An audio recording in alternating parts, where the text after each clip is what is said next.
광주 유니버시아드 대회가 50일 앞으로 다가왔지만 광주시와 조직위원회가 곳곳에서 엇박자를 보여 걱정이 커지고 있습니다. 어제 또 지진이 발생한 네팔 현지에 파견된 광주 구호단이 무사한 가운데 현지 소식 연결합니다.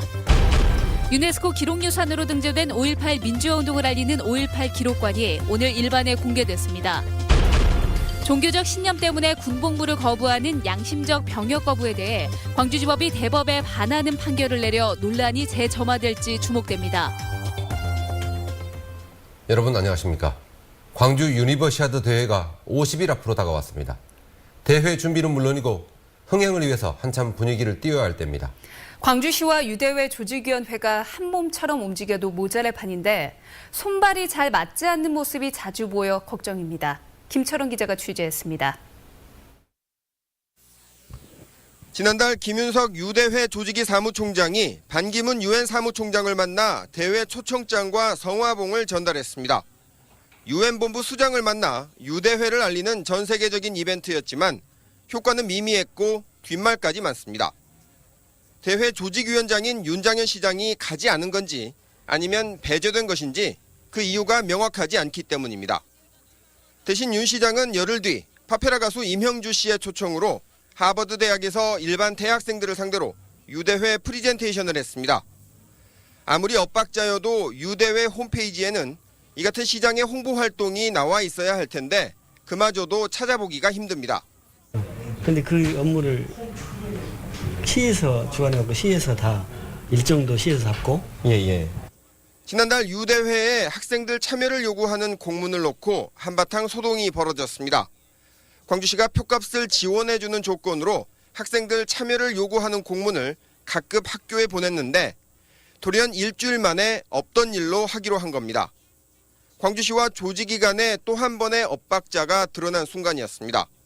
조직위 입장권 정책은 학생들이 표를 구매해서 들어갈 수 있도록 이렇게 돼 있는데 광주광역시에서 입장권을 구입해서 지원해 준다고 하니 최근 유대회 축구연습장 공사 중단 사태는 조직위가 국제대학 스포츠연맹의 기준을 광주시에 전달했지만 입찰 계약에 반영이 안 돼 일어난 일이었습니다.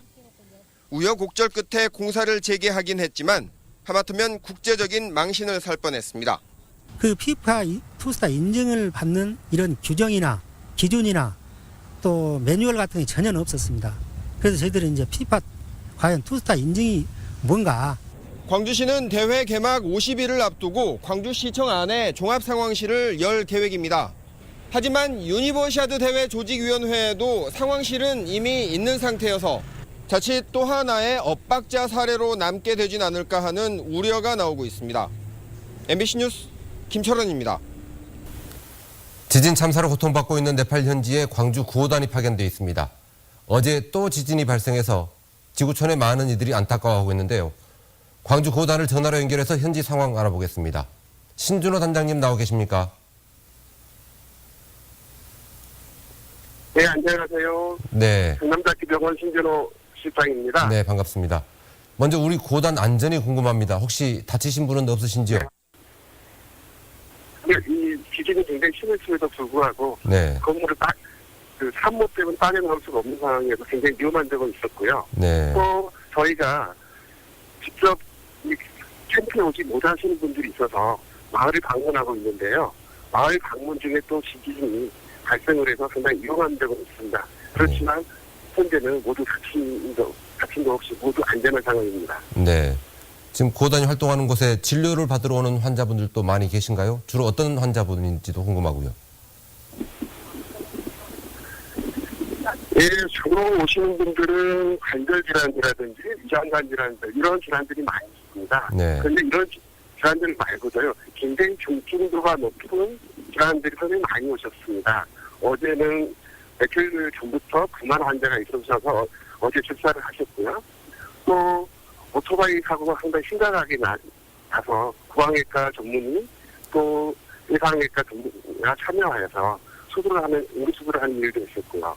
또 뇌수막염으로 인해서 고열이 있는 환자가 있어서 또 급하게 그런 일부를 처치한 일도 있었습니다. 아무튼 그 가짓수보다도 생각보다 굉장히 중증인 그런 사람들이 많았다는 게 좀 특징적이라고 할 수 있습니다. 네.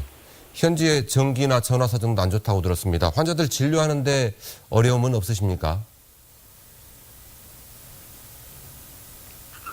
예, 상당히 어려움이 많이 있습니다. 일단은 전기가 거의 들어오지 않은 상황입니다. 그래서 환자분에게 투여를 하기 위해서 허지투소 일일이 약을 봉투에 넣어서 찍어서 줘야 되는 이런 상황들이 있고요. 네. 또 거의 전화가 터지질 않아서 일부하고 통화하기 위해서는 통신이 잘 되는 곳까지 나가서 전화를 해야 되는 상황입니다. 다행히다 문자는 조금 되고 있는 상황입니다. 네.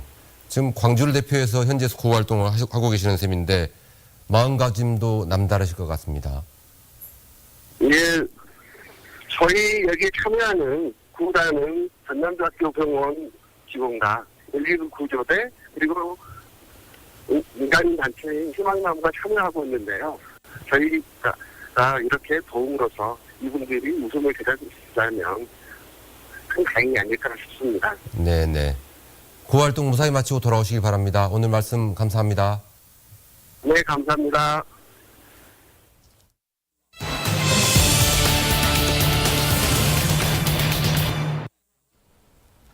종교적 신념 때문에 군복무를 거부하는 양심적 병역 거부에 대해서 대법원은 유죄 판결을 내린 바 있습니다. 그런데 대법원 판례와는 다르게 1심 법원이 무죄라고 판결했습니다. 논란이 재점화될 수도 있을 것으로 보입니다. 정용욱 기자입니다. 여호와의 증인 신도인 김혜민 씨는 신체 검사에서 현역 입영 대상자 판정을 받았습니다.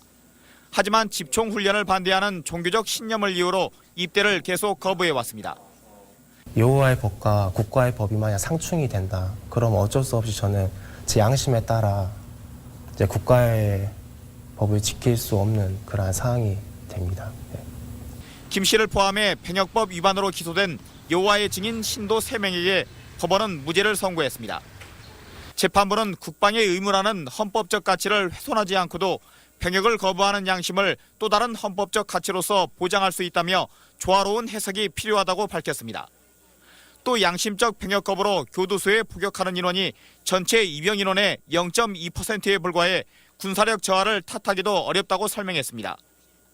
양심적 병역 거부에 대한 무죄 판결은 지난 2004년과 2007년에 이어 이번이 3번째 판결로 알려졌습니다. 앞선 두 사례에 대해 대법원은 모두 유죄를 선고했으며 헌법재판소 또한 합헌 결정을 했습니다. 이런 가운데 나온 무죄 판결이 양심적 병역 거부 논란에 다시 불을 지필지 주목됩니다. MBC 뉴스 정용욱입니다. 아버지를 살해한 혐의로 15년 전에 형이 확정된 무기수 김신혜 씨가 다시 법정에 섰습니다. 자신은 아버지를 죽이지 않았다며 억울함 호소하는 김 씨를 도와 변호사협회가 재심을 청구했기 때문인데요. 법원이 재판을 다시 할지 주목됩니다. 김진성 기자입니다. 지난 2000년 3월 자신의 아버지를 살해한 혐의로 체포된 당시 23살 김신혜 씨. 범행을 부인했지만 무기징역을 선고받았고 김 씨는 시민단체와 언론 등에 끊임없이 억울함을 호소해왔습니다. 나 그랬어요. 가석방이요? 나 가석방 그게 문제가 아니야 지금. 나 포기할 수 없어요. 내 진실을. 내가 죽이지 않았는데. 대한변협이 김 씨를 도와 지난 1월 재심을 청구하면서 법원은 신문을 열어 재심 여부를 판단하기로 했습니다. 확정 판결 15년 만에 찾은 법정에는 김 씨뿐 아니라 김 씨의 석방만을 기다려온 할아버지와 여동생도 참석했습니다. 우리 친애 생일 검정도 말소도 안 듣고 그래갖고 그 애기 이 감옥에다가 14년 동안을 지금 살아는 게 죽었는가 모르겠어. 김 씨 측은 수사 과정의 불법 감금과 체포, 가혹행위, 자백과 증언 외에는 구체적인 증거가 없는 점 등을 재심 청구의 이유로 들었습니다. 또 당시 경찰들이 수사 과정의 불법을 시인한 자료들을 새로운 증거로 제출했습니다. 현장 검증할 때 부인해버리면 멈춰야 되는데 조서대로 그냥 진행을 다 해버려요. 조서대로 진행. 저희들이 저는 그렇게 했습니다. 살해 동기로 알려진 아버지의 성추행은 거짓이라며 아버지의 진실을 밝히기 위해 죽을 수도 없었다는 김 씨의 절규에 방청석에서는 탄식이 터지기도 했습니다. 공정한 재판을 받지 못했던 문제점, 수사 위법, 이런 것들을 이대로 둔 채로 재심 청구인에게 죽을 때까지 감옥에 살라고 할 수는 없죠. 그건 정의가 아니지 않습니까? 검찰이 의혹 제기일 뿐이라며 기각을 요청한 가운데 재판부는 재심 결정의 구체적 시기는 밝히지 않았습니다. MBC 뉴스 김진선입니다. 새정치민주연합 강기정 의원은 국가보훈처로부터 5.18 기념식 식순을 제출받아 확인한 결과 임을 위한 행진곡이 공식 식순에서 제외됐고 재창이 아닌 합창으로 확인됐다고 밝혔습니다. 강기정 의원은 국회 결의안도 각계 요청도 박근혜 정부의 목리 앞에 소용이 없다며 임을 위한 행진곡 재창을 거부한 정부를 비판했습니다. 박한철 헌법재판소장이 헌법재판소장으로는 역대 처음으로 5.18 국립묘지를 참배했습니다. 박 소장은 오늘 오전 5.18 민주묘지를 찾아 헌화와 분향을 한 뒤 열사들의 묘지를 둘러봤습니다. 헌법재판소장으로는 역대 처음으로 참배한 박 소장은 방명록에 5.18 정신은 우리 민주주의의 역사이자 희망이라고 적었습니다. 유네스코 기록유산으로 등재된 5.18 민주화운동 기록물. 보존하고 또 널리 알리는 일이 중요할 텐데요. 이런 일을 맡을 5.18 민주화운동 기록관이 문을 열었습니다. 김인정 기자가 다녀왔습니다. 80년 5월 시민군에게 건넨 주먹밥이 담겨있던 양은 함지박. 계엄군이 쏜 총탄에 관통당한 광주은행 본점 유리창. 두부처럼 잘려나간 젖가슴이라는 가사대로 대검의 가슴이 베인 여성의 검시 기록부터 18일과 19일에 무서움, 그리고 공포라는 제목으로 일기를 쓴 초등학생의 기록까지 한눈에 살펴볼 수 있습니다. 5월의 역사를 생생하게 증언하는 유물 8만 천여 점이 지하 1층, 지상 7층 규모 금남로 옛 가톨릭센터 건물에 모였습니다. 이곳 장소가 80년 당시에 산 증인이고 그리고 이후에 단체들이 형성되고 진상규명과 책임자 처벌 그리고 이후에 사업들을 진행하는데 중요한 거점으로 있었기 때문에 전시관에는 80년 5월부터 진상규명을 위한 노력, 유네스코 등재에 이르기까지 5월의 역사를 정리하고 계엄군에 맞선 시민군의 기록을 사진과 영상, 메모, 일기 등으로 정리해 5월에 살갗을 입혔습니다. 미국의 5.18 관련 비밀 해제 문서와 피해자들의 진료 기록도 공개했습니다. 재판 기록과 보상 기록 등 유네스코 기록유산으로도 등재된 기록물은 기록관안 수장고에 영구 보존하게 됩니다. 원본 기록물이라는 것은 세월이 흐르면서 열하나 훼손될 여지가 많습니다. 그것을 지키기 하고 영구 보존하는 게 가장 큰 목적을 가지고 있습니다. 유네스코 기록유산으로 등재되면서 한국 민주화운동의 한 획을 그은 5.18 민주화운동.